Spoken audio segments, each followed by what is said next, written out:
बोलो पढ़िए।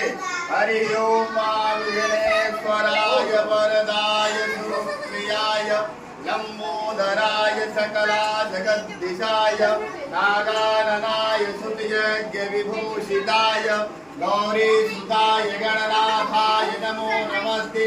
भक्तिनाशाय परेश्वराय गणेश्वराय सर्वेश्वराय सुमदाय सुरेश्वराय विद्याधराय विकटाय च वामनाय भक्तस्य प्रसन्नवरदाय नमो नमस्ते।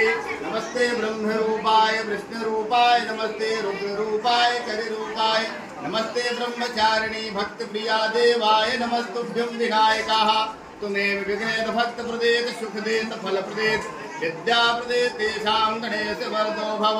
नाभ्यामाशेषं शिष्णदो भक्तसुदाहका उदीयं वस्तु मे गोविन्दं तुमे समर्पयामि। ग्रहणं सम्मुखो भिक्षा प्रसीद सकलाखार खाद्यानि कृतानि च आहारं भक्ष्य भोजं नैवेद्यान्ते पुनः प्रत्याचमनीयं जल।